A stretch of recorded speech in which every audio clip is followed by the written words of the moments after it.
Good afternoon, and thank you for joining us for this special public talk by Dr. Joan Rose, who's a visiting professor at the University of Arizona West Center. I'm Dr. Betsy Cantwell. I'm the Senior Vice President for Research and Innovation at the University of Arizona.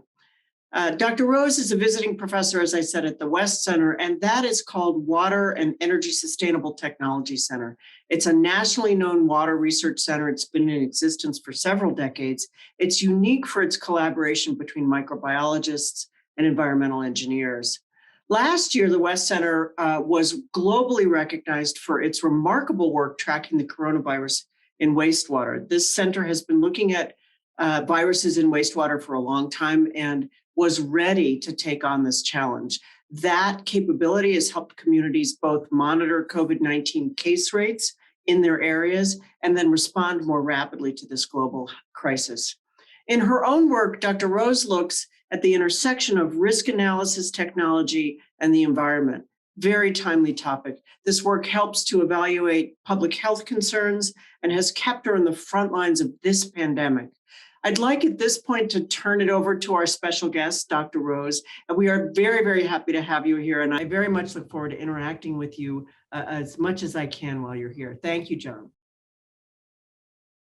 So I'm so happy to be here and be able to share a little bit about my life in water sciences.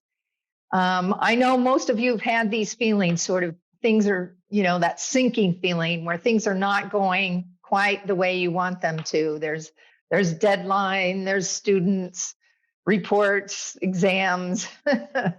But, as we work through these things, we learn to swim, right? We learn to go with the current, against the current. We get a strong stroke. And then every once in a while, we get to the point where we're floating along and everything's perfect. So I'm going to tell you a little bit about my work. I work at the interface between risk, advancing technologies, and really the environment itself, being able to monitor and study the environment.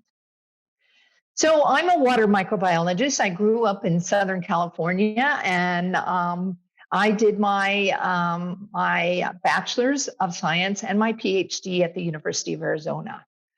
I always was interested in science, and I was able to do my master's work up at the University of Wyoming, studying a new bee disease.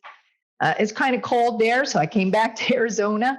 I was able to do a AAAS fellowship in Washington, D.C., and that really brought me into this idea of risk and policy and the work that you do. And I had my first job in a school of public health in Florida, and then I ended up in Michigan. I have a lot of people always ask me, like, how did you do that? How did you follow this pathway and within your career? So really, I kind of discovered that it's not very straightforward. You just kind of follow your passion. You have to ask for help when you need it. You always are advancing your knowledge, and that's very important. In my area, we work with interdisciplinary groups, and that's probably how you learn so much about what others do. I really have a lot of colleagues. I'm so fortunate. So I embrace working with them and really enjoy that. I undertake what I call engaged research. So when you work in the environment, you're out in somebody's backyard, somebody's favorite river, watering hole, fishing hole. They want to know what you're doing. So that engaged research brings you into the community, into the area where you work and live. And of course, I think it's important to learn your history about the science that you're in. So I did my PhD, as I mentioned already, at the University of Arizona, and my major professor was Charles Gerba, aka Dr. Germ, as some of you may know him. And we still work together. And that's why I'm back here at the University of Arizona working at the West Center. Of course, I had a lot of mentors, and one of my lessons is find these mentors and ask them for help. Dr. Rita Caldwell, who worked on ecology, infectious diseases, she really promoted women in science. And of course, I had Dr. Willie Gerbau, who really got me involved in international work. Dr. Sam Farah, who worked with me tremendously, helped me when I got my first job as an assistant professor in Florida. and Dr. Mark Sobsey at the University of North Carolina. So find your mentors and join professional organizations. So I remember when Chuck took me to my first international association. I joined the health-related water microbiology at that time. I think I was very, very nervous. But this is a wonderful group of people, and I still now am part of that organization. And these are my colleagues. This is who I work with. All these years later, we kind of grew up together, many of us. And so I recommend that everybody join at least one international organization and meet your colleagues out there in the world in your area of science. I think you really have to be sure that you know your arena, your science.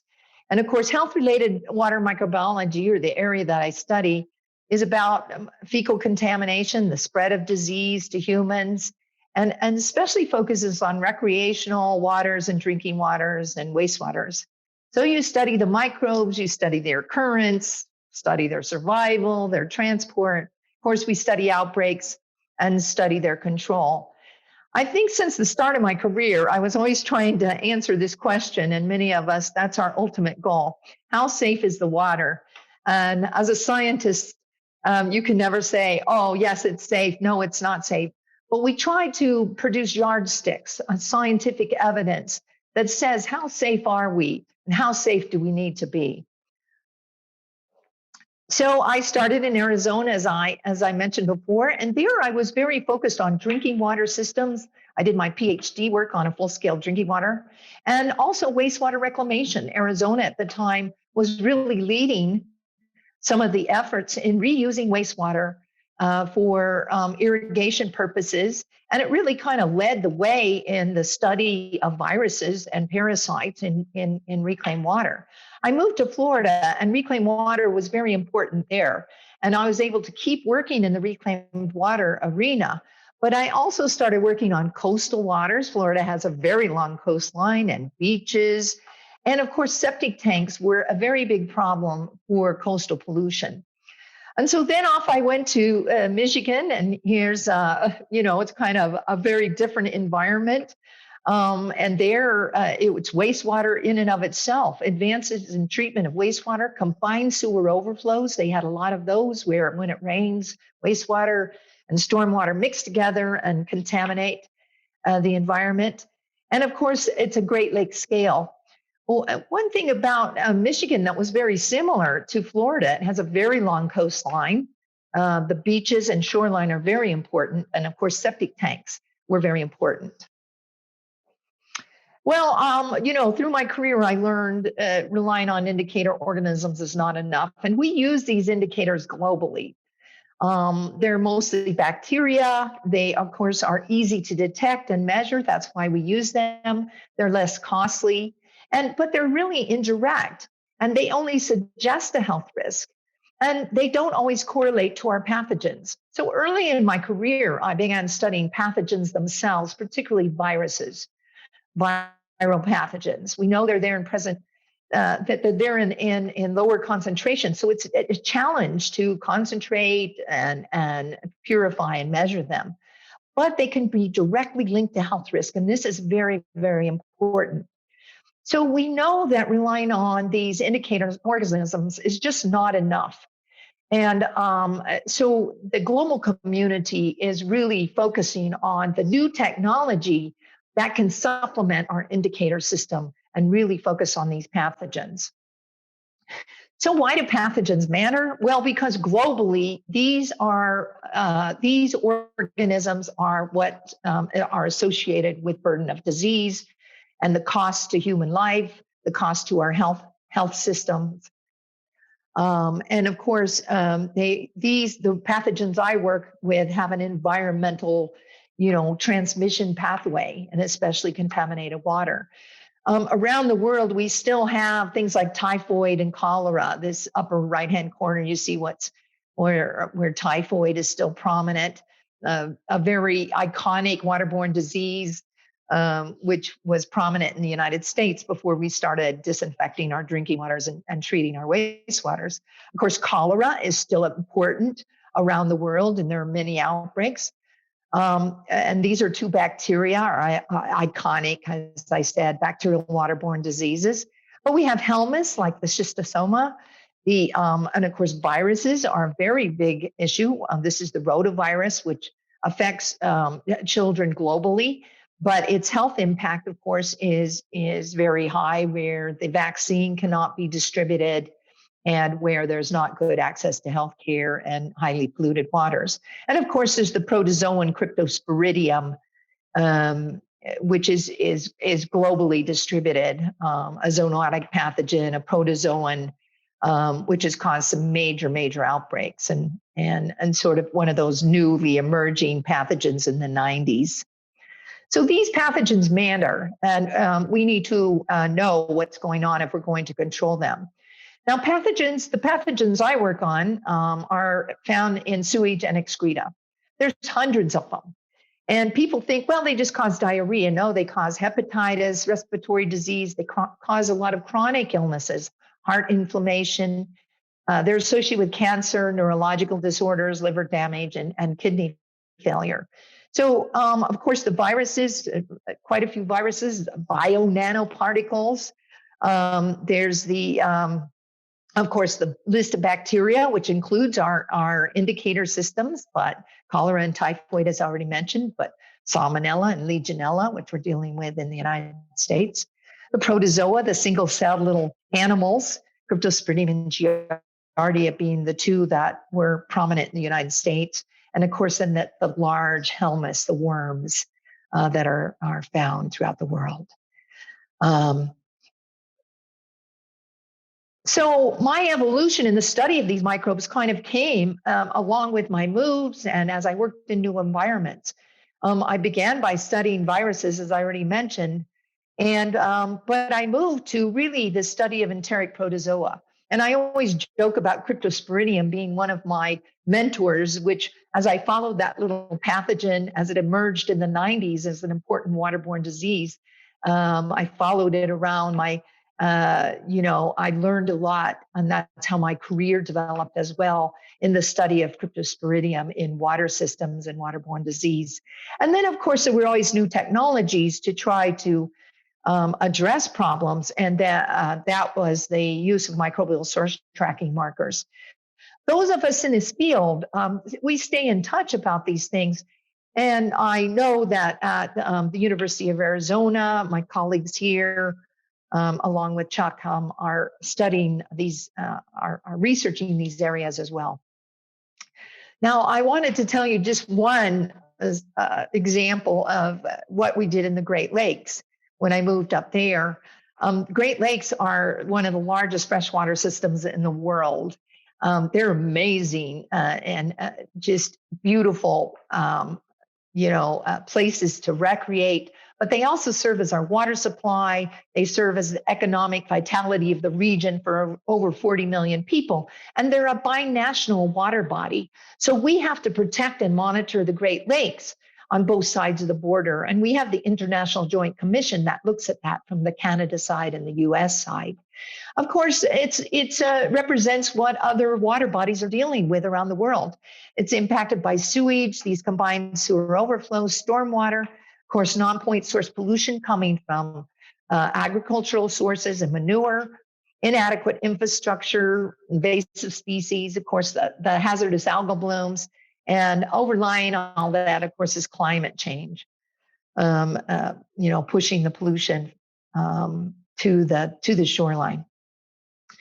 One of the things that we have been working on is using the microbial source tracking tools to really understand pollution in Michigan, which is surrounded by the Great Lakes. Here you can see some of the sources. This is all our wastewater plants. They don't discharge anymore to the Great Lakes, but they discharge to rivers, and all these rivers go to one of our Great Lakes. And of course, these aren't advanced wastewater systems because we don't use wastewater reclamation in Michigan. We have a lot of water and there's never been a pressure for that. We also have a lot of septic tanks here. And interestingly enough, it's these peri-urban areas. You can see the high density of septic tanks around cities like Detroit and East Lansing, where I am. We studied 64 watersheds in the Lower Peninsula. You can see them down here in color coding and in the E. coli map. And this is 84% of the water drainage from the land to the lakes, to the shoreline.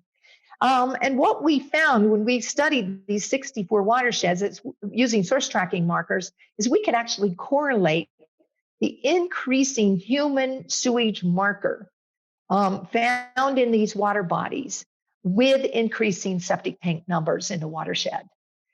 And so this has started a whole dialogue.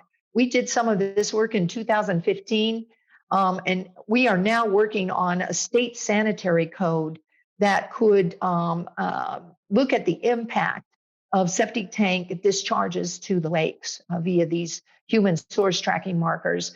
And now we're using these markers really to look at our beaches and some of our impaired water bodies. We've also looked at these watersheds for animal markers, particularly the pig and cow markers. We have a lot of CAFOs and animals. I think Michigan and Arizona may have some of that in common. And what we found is that, of course, climate or the weather, the rainfall was extremely important to what happens if you follow these markers over time. So if you look at low flow, this is, as you can imagine, in Michigan, things are kind of frozen in the winter, and low flow, nothing's moving anywhere. So here you find a very few of the watersheds with, very high markers, or even the markers being present. When the spring comes and the snow melts and we get the spring rains, we start to see these, both the pig marker and the cow marker move around. And by the summertime, when the manure's been applied, the water's moving, we have our rainfall events. We have the markers throughout most of our watersheds.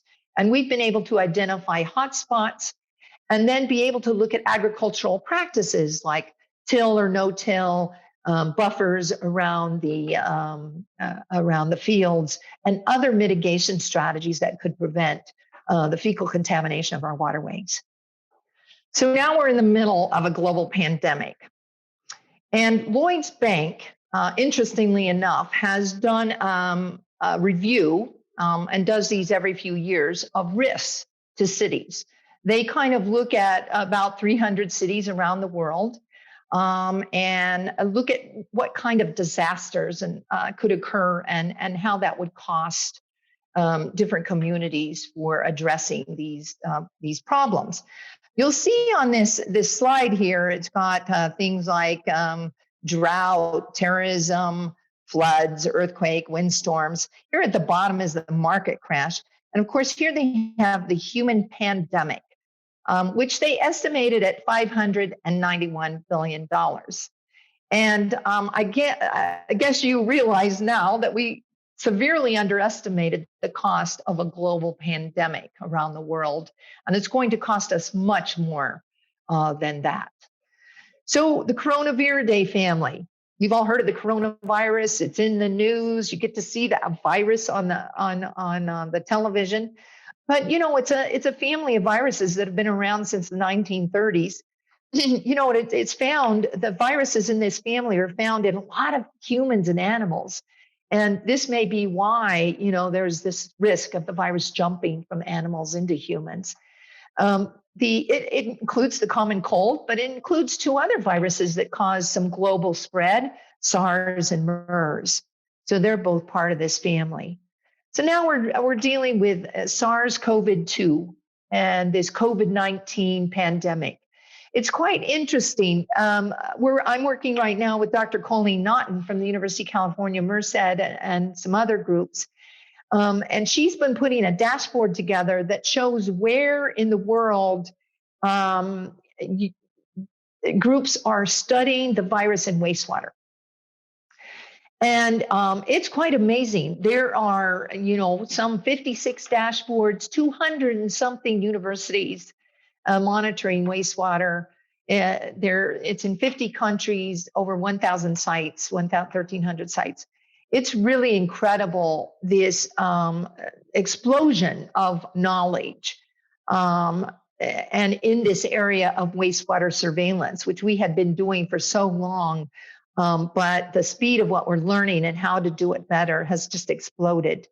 It was found early on in China in 2019 that this virus infected the gastrointestinal tract as well as the lungs, and it ended up in wastewater. And as I've said, being part of an international organization, we all started sharing methodologies and approaches and data and results as soon as they started coming out. And so this sharing has been amazing, and it's really accelerated our understanding of what's going on.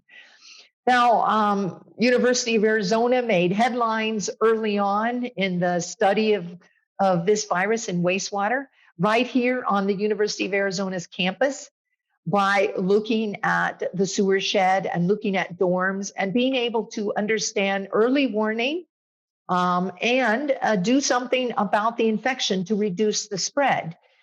We know that this virus is excreted by both asymptomatic and symptomatic individuals, and that can show up in the wastewater. So the real question is, how do we get the wastewater out of the sewer shed? Can we develop those methods? How do we get the results quick enough to get back to the decision makers so that we can do what we need to do to protect the students and faculty and staff that come to the university? So at MSU, I should say, we started the sanitary sewer surveillance, probably sometime, it was probably several months, maybe after the University of Arizona began testing. We are now looking at about 6 locations on campus. That's 6 dorms, and at the sewer shed. You can imagine it's a challenge in the winter to brush off the snow, get the manhole up, and grab the sample.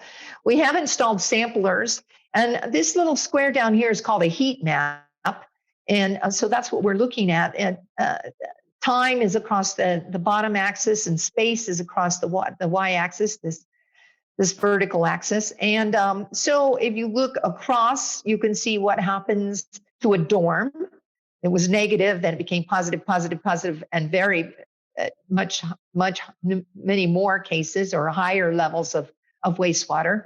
One of our sites started out positive, so as soon as the students moved in, they had positive cases. And it sort of come down, but stayed at a low level. And then we've had other locations that were negative, and then had some high peaks of the concentration of the virus in their sewer. We are now really comparing this top tab, which is our wastewater data, to our saliva testing, where we're testing the students weekly in these dorms to see who is turning positive, whether they're symptomatic or asymptomatic. And then this bottom graph is our symptomatic, those that have tested positive, and those that have been quarantined, that have just been exposed.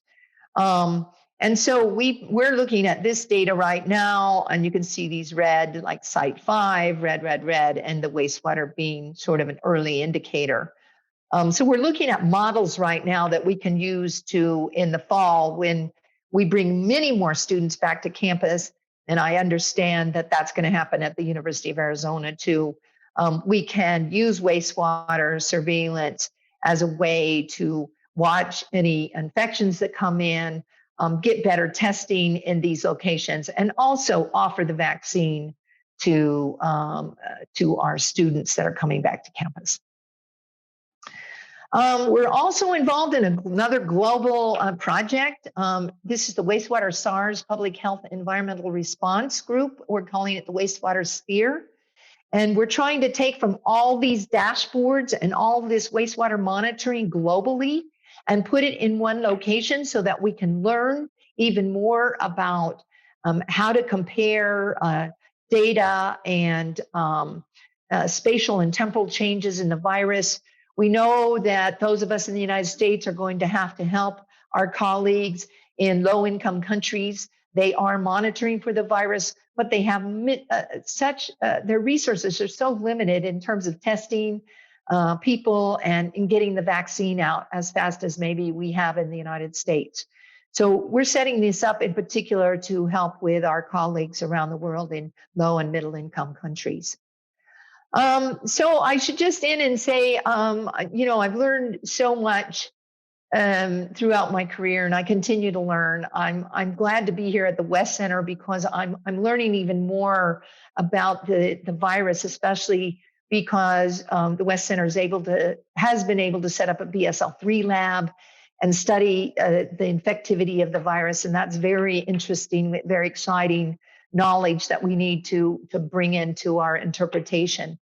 But I think I learned from my mentors a lot and through my career about balancing. Everybody says, how do you balance all this stuff, all this work?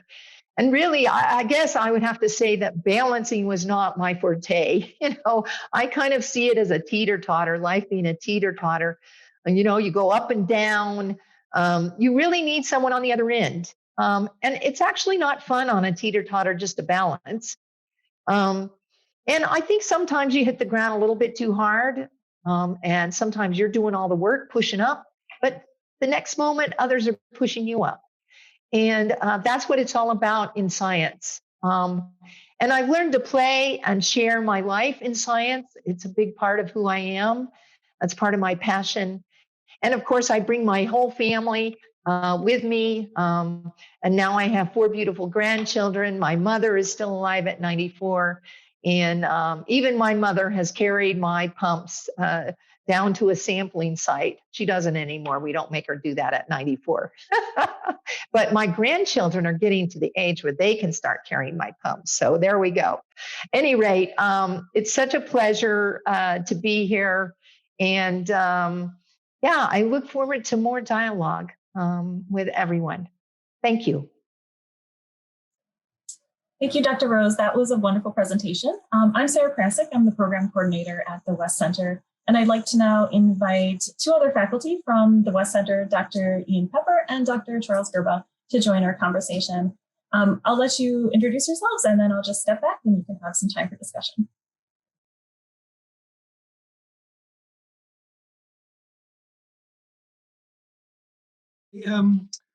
I'm Ian Pepper.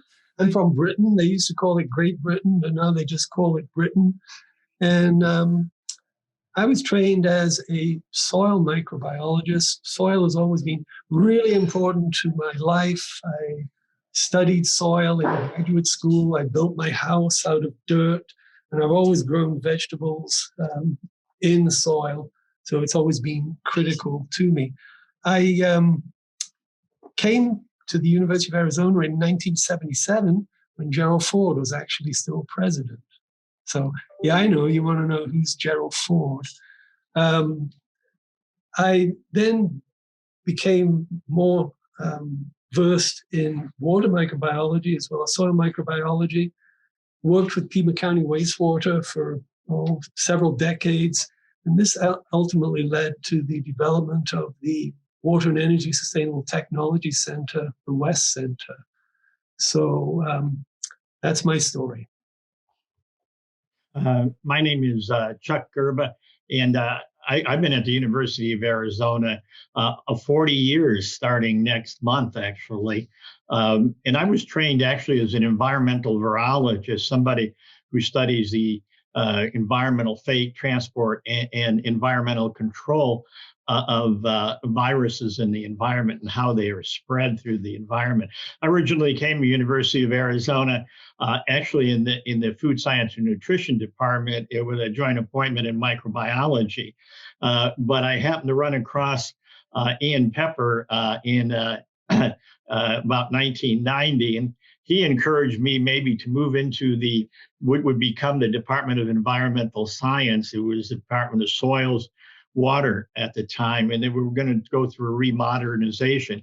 And that really started a 30-year collaboration between us and greatly expanded my interests that we were working on at the time.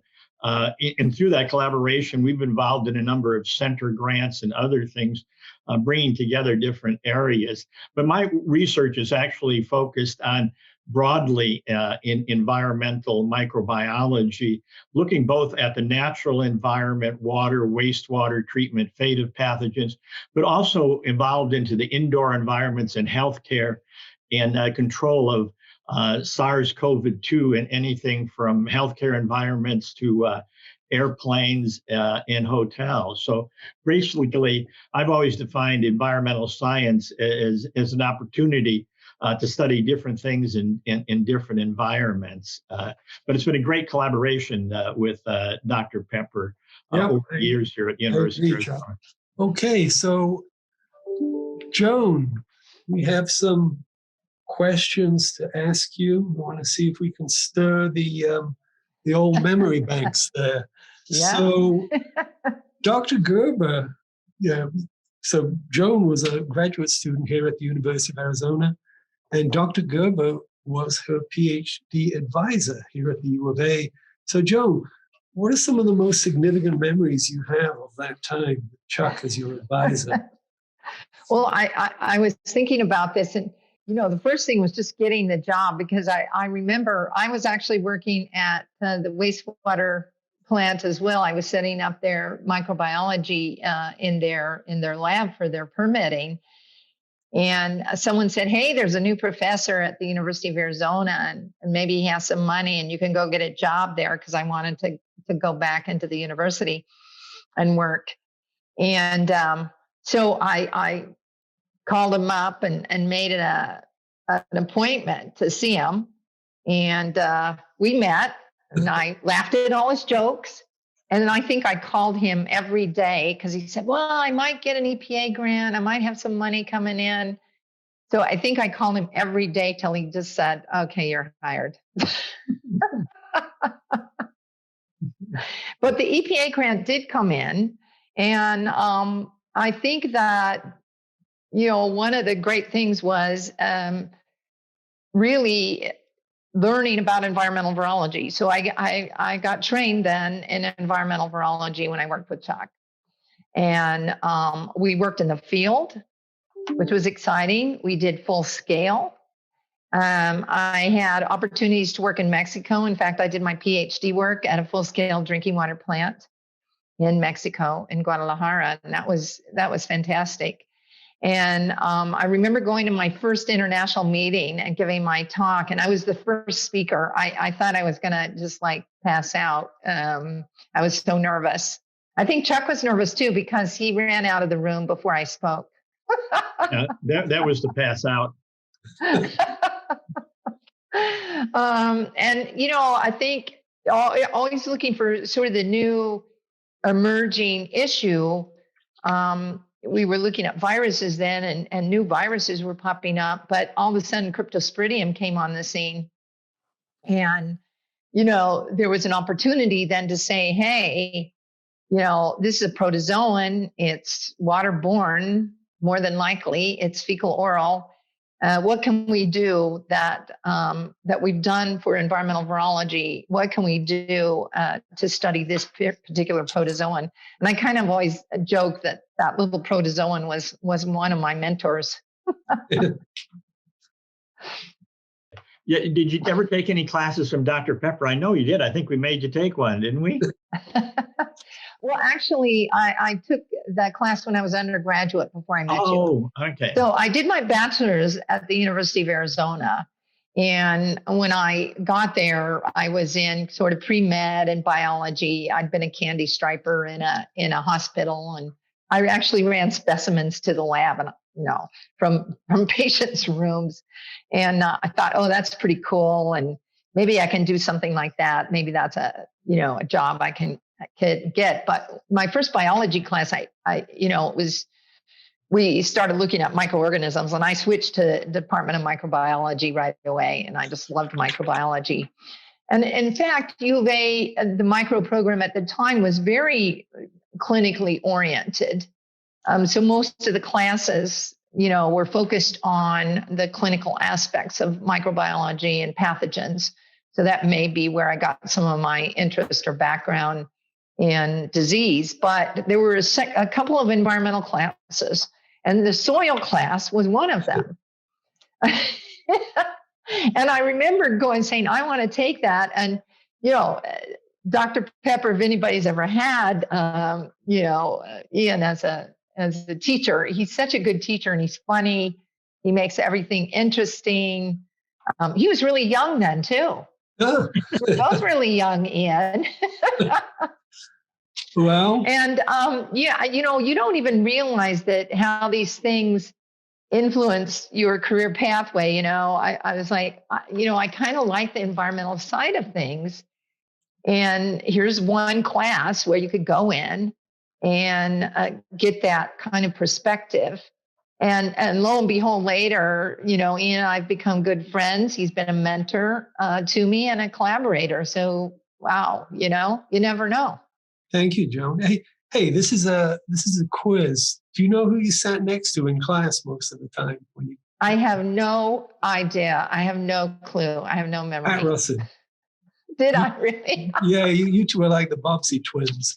And another couple of quiz questions for you. Some of the colleagues that were in Chuck's lab around that time, I'm going to tell you the name of the university. You have to tell me who the individual is. The first one's really easy. University of Puerto Rico. Gerrit Ranzos. Correct. Of course. We had quite a crowd in the lab. Yeah. UC Riverside. Mary Lynn Yates. Damn, you're good. This one is kind of a curveball. Texas A&M, and I'm not sure it was in your. Suresh. Suresh Pillai. Yeah, Suresh Pillai. 100%, Dr. Rose. You've still got it. I had another question for you. Over the years, we interacted at conferences, and we've had great times working on projects. You, Chuck, myself. And one that really sticks out was the one in Mamala Bay, Hawaii. Do you want to mention what the project was about and the arduous task we had of having to go to Hawaii every 3 months?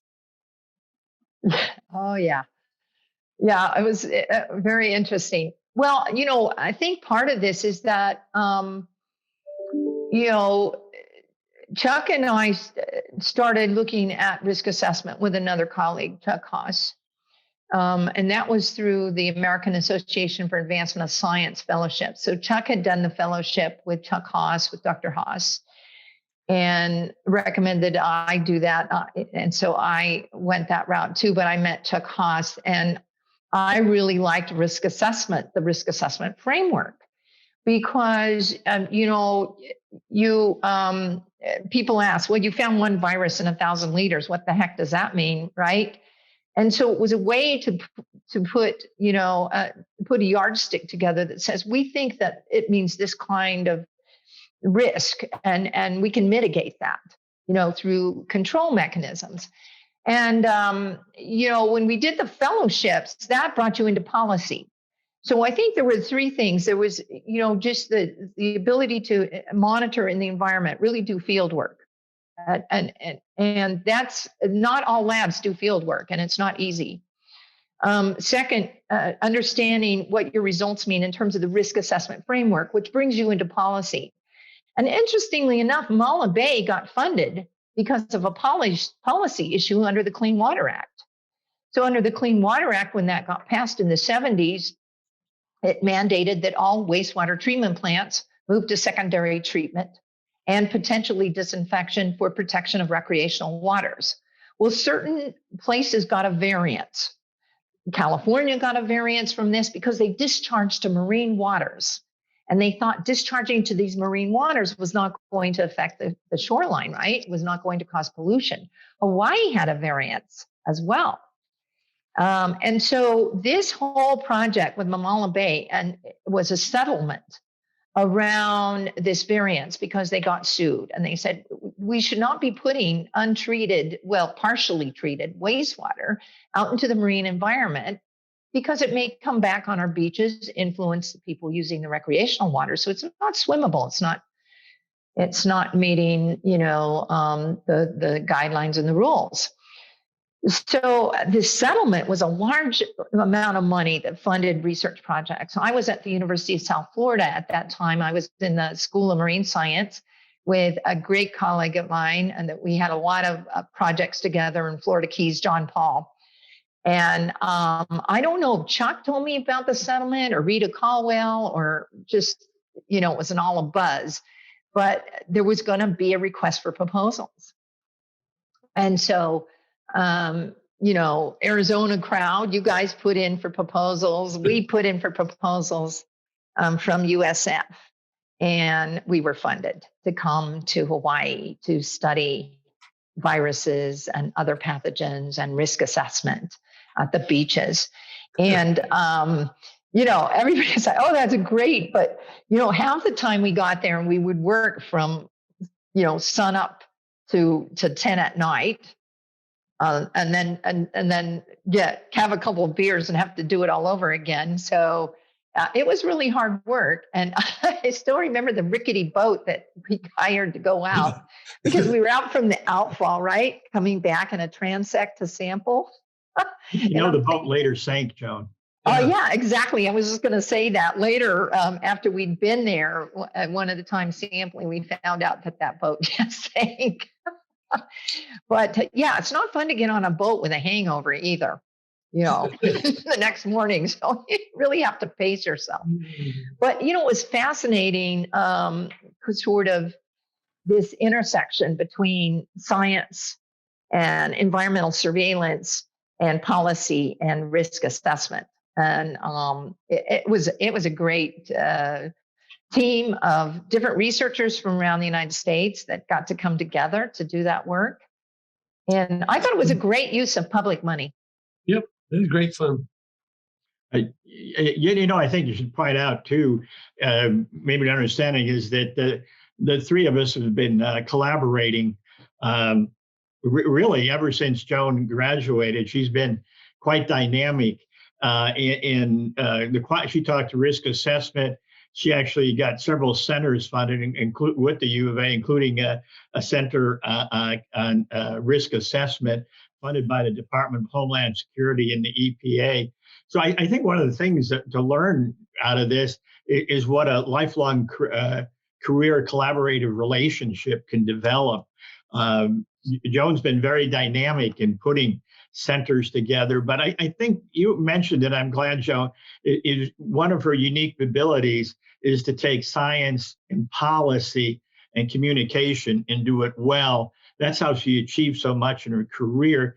A lot of us are just nerdy scientists like me, I think sometimes, but Joan can translate that into policy and actually communicate it. Joan, I know you've appeared at least several times before congressional committees in the United States and that, because she's a really good communicator of science in that. And you really, we talk about collaborative programs, but you developed a lot of innovative collaborative programs in Michigan, I know, by bringing policymakers and politicians together to deal with environmental issues. So I think that's one of the things that Joan has always brought to the table is communicating the science and developing it into policy. And actually, you helped write some of the laws with the revision of the Safe Drinking Water Act. You got it in there by dealing directly with congressmen in that. Maybe you should talk a little bit, before we talk about your scientific accomplishments, a little bit about that, because anybody I know, you've been more successful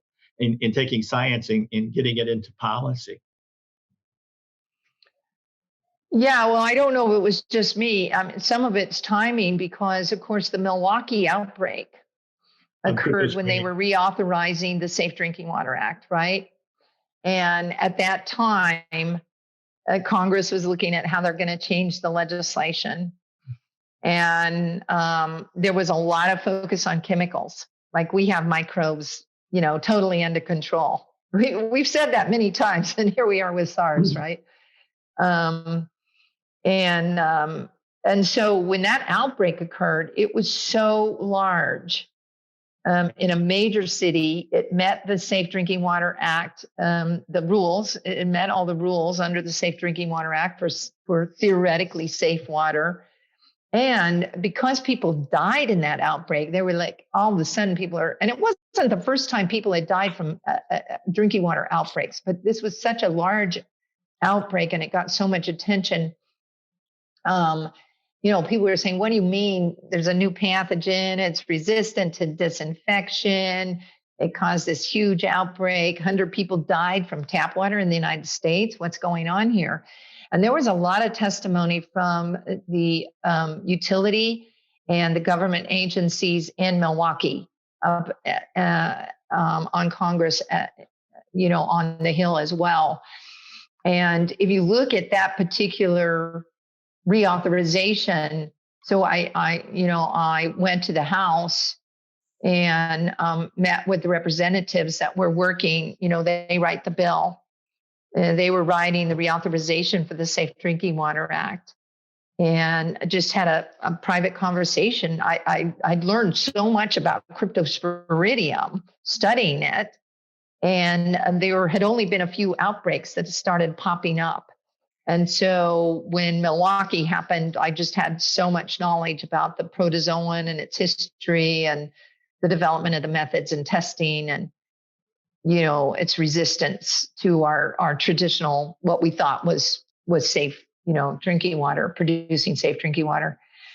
And I met with the committee. And if you look at that reauthorization language, they have cryptosporidium, sort of an iconic organism representing what we need to do to pay attention to microbes, to produce safe water in the future.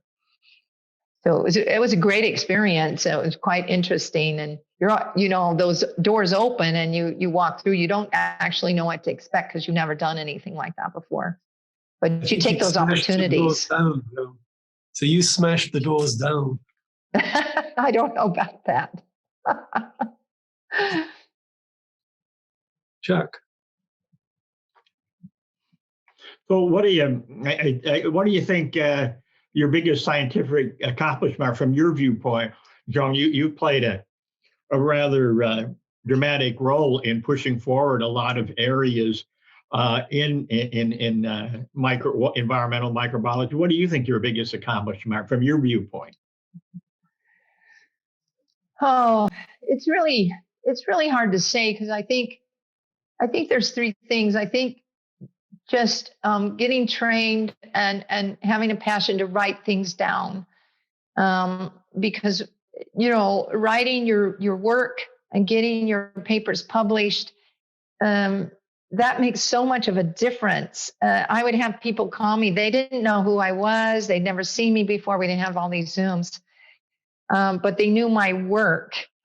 And but I think that this idea of engaged science, I've always liked to work in the field, and really you're doing what I call engaged science because you're in somebody's backyard, you're at somebody's favorite beach, you're at somebody's, river system that they love, or their house is along, the canal in the Florida Keys, whatever. When you're out in the field, you're doing what I call engaged science.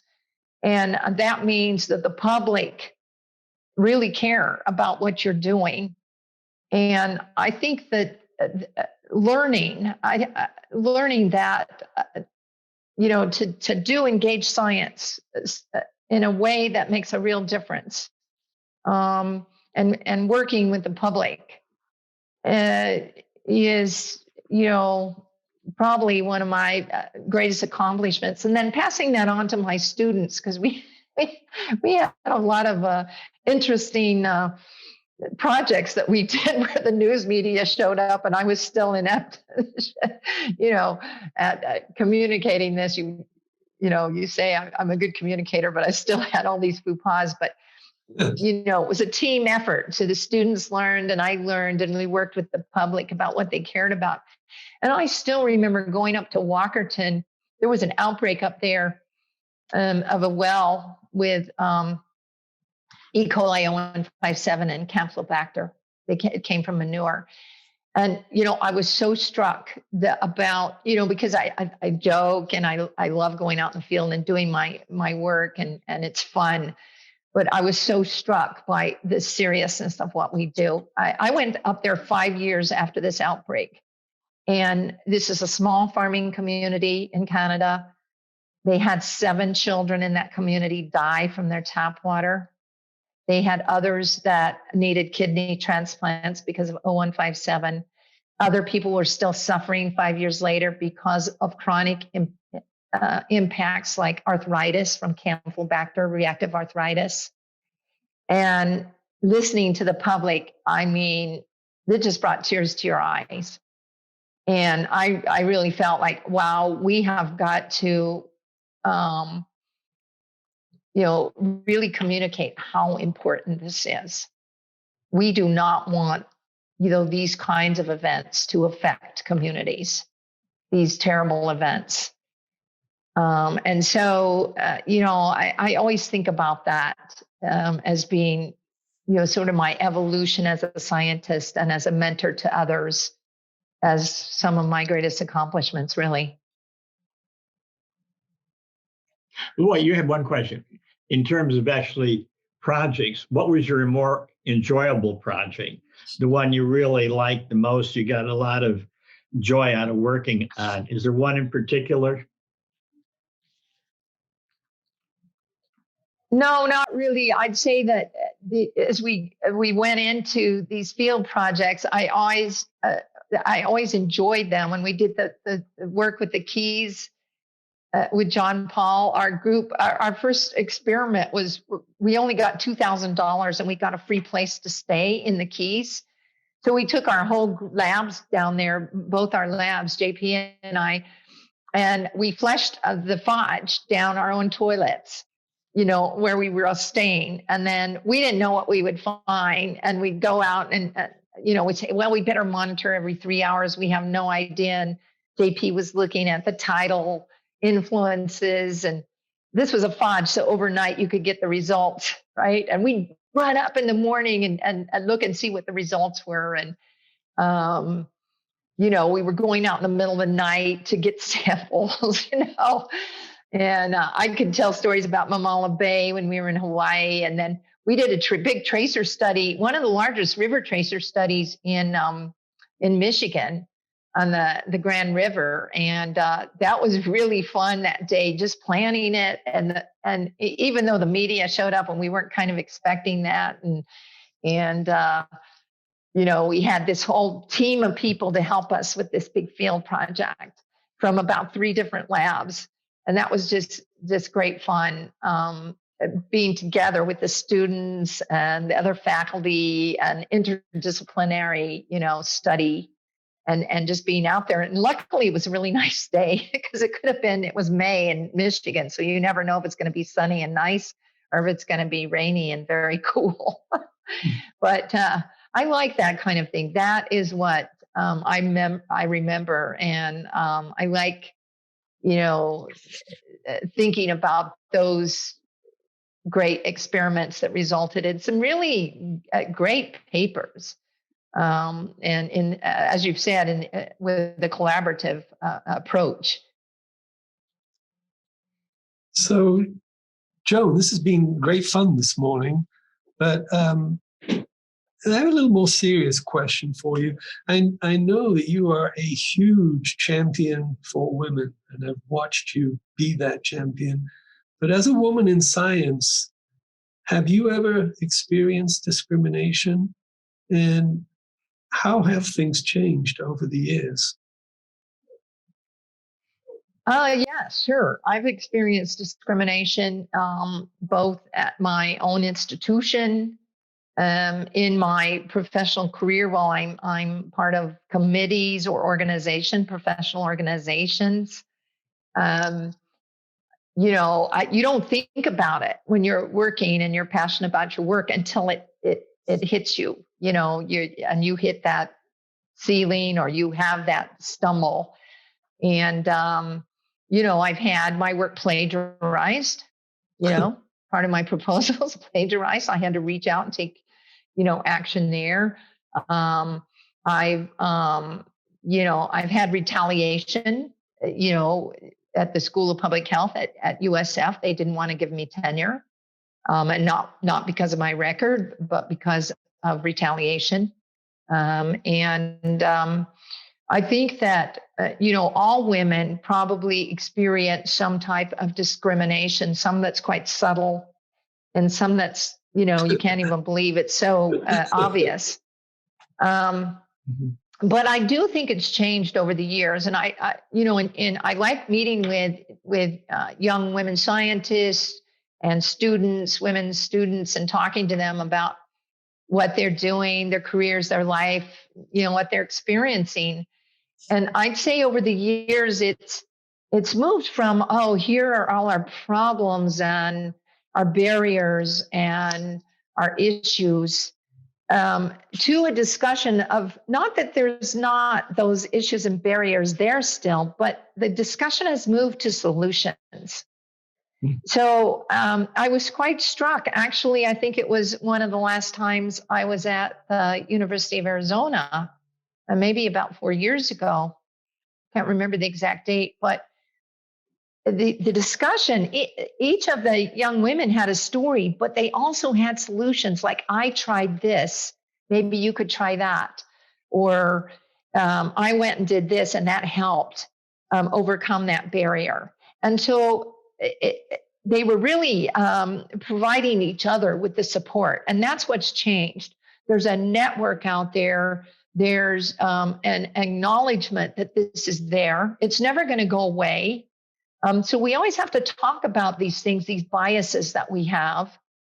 And I think as long as we put them out on the table, we have a network, we share solutions, we support each other, then, we're moving forward.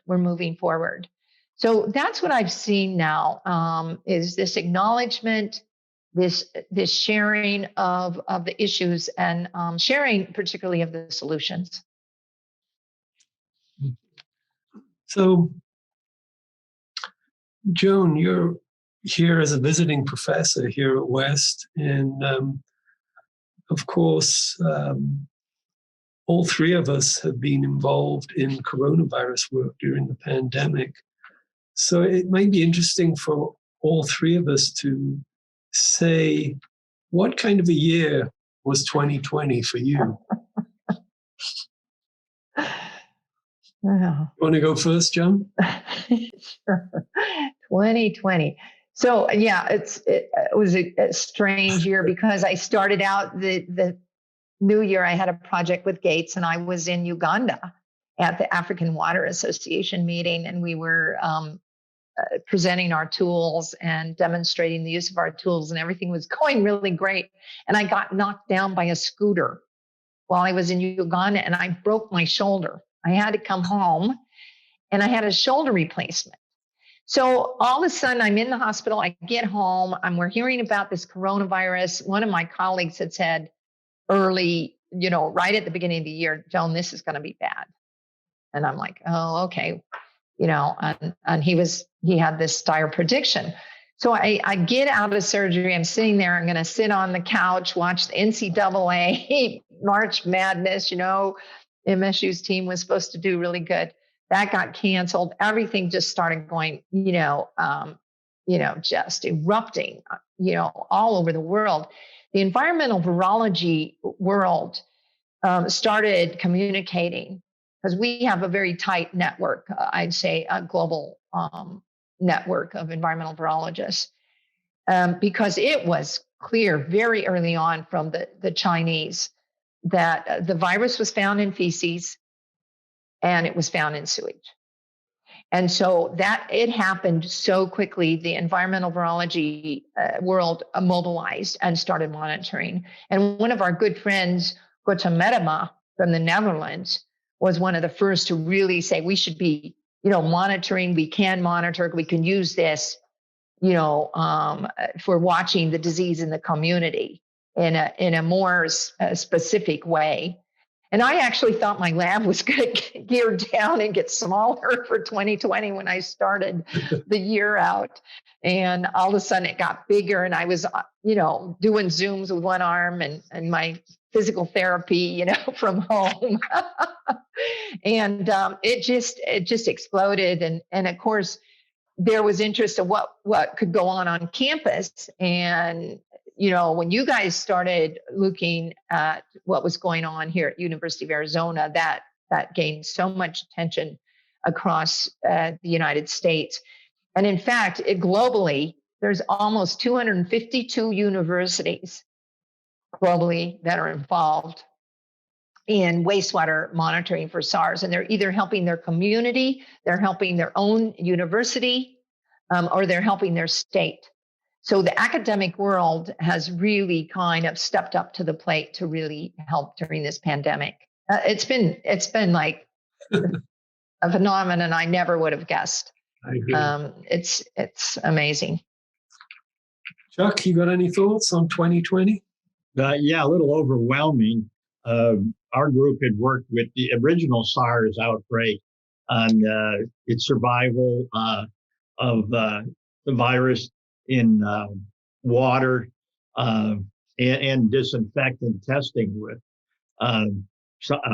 coronaviruses and that. So the year has been overwhelming with requests to be involved. We've tried to fill a gap of looking at the persistence of this virus in the environment is what we're looking at, and working with industry who has been like the aircraft industry, like Boeing, trying to find ways and innovative ways of reducing the spread of the virus by surfaces and aerosols. So we've been overwhelmed with requests for work with the SARS-CoV-2.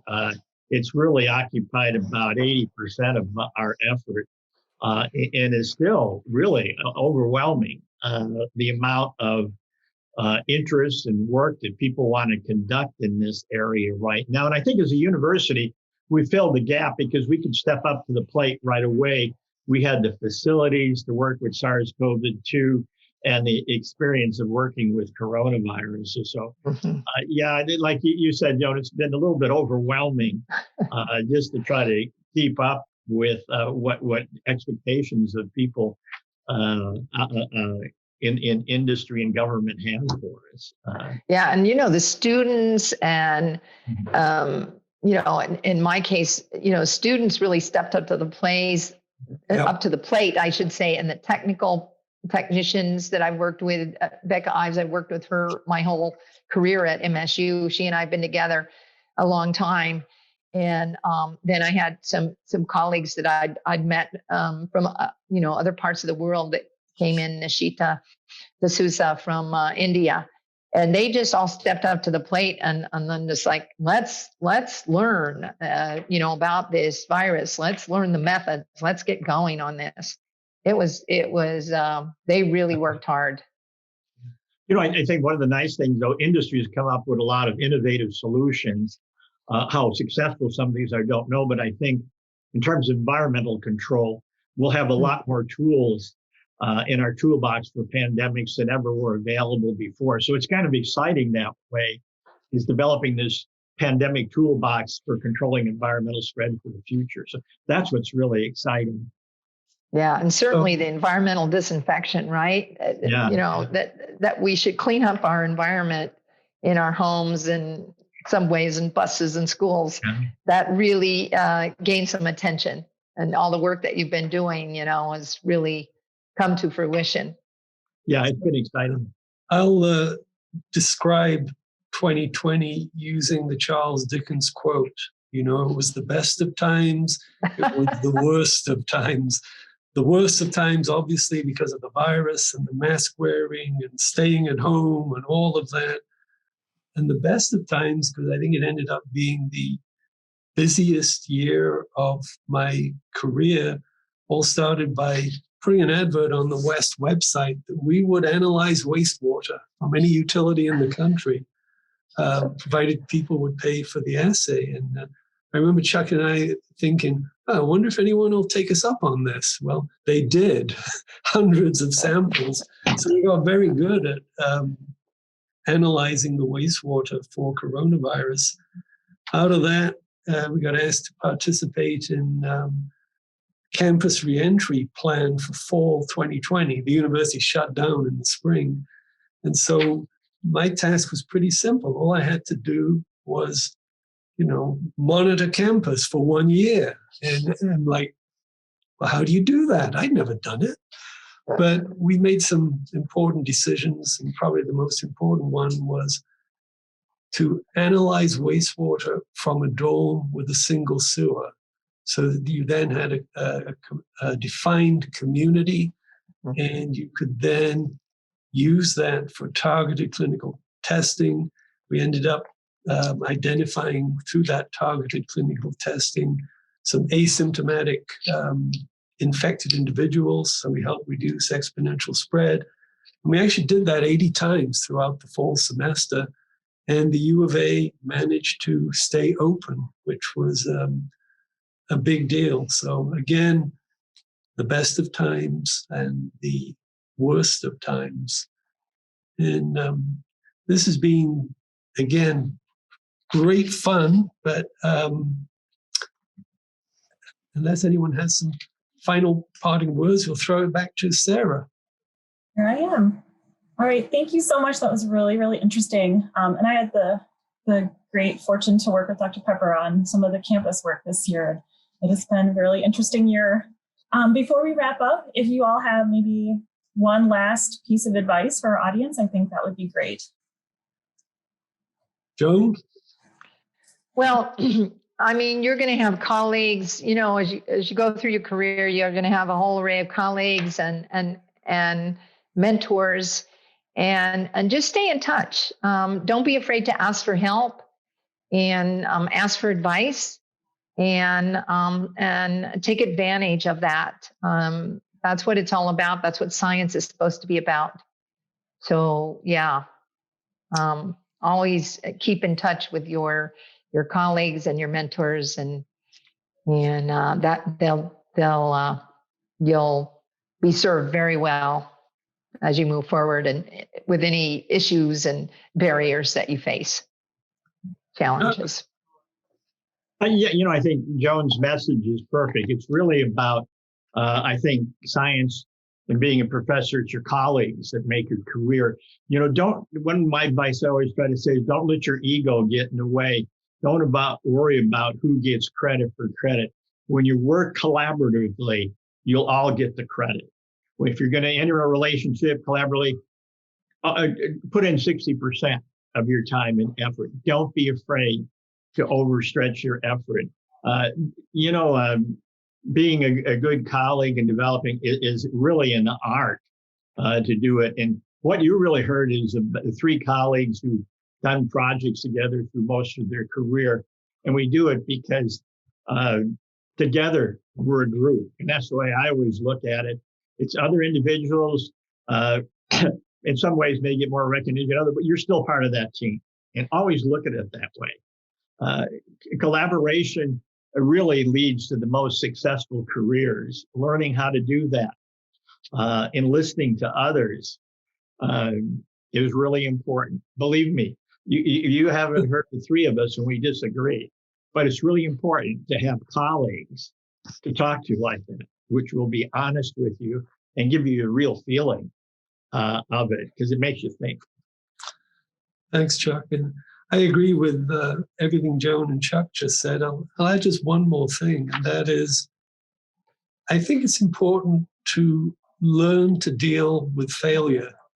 And that may sound like an odd thing to say, but my point is, anyone can deal with success. That's easy. But can you deal with failure? And if you fail at something, can you pick yourself up, dust yourself off, and march right along? And the reason why that's important, if you can deal with failure, then you'll never be afraid to take on anything. So I think that's a really important aspect. So those are our words of wisdom. Sarah? Thank you all. Thank you, Joan, for a great presentation. And thanks the whole panel for this time and the lively discussion. Thanks a lot. Thank you. It was great. So this has been a fabulous discussion, and I know we're out of time, but we look forward to ways that we can interact together in the future. Thank you so much to Dr. Joan Rose for your wonderful presentation. Thank you to Drs. Gerba and Pepper for joining us in this lively discussion. If you'd like to know more about the West Center or the Arizona Institutes for Resilience, there is a link in the description below. And we'd like to thank you all for joining us for this special talk. And we hope to see you at our events in the future. Thank you, everyone, for joining us.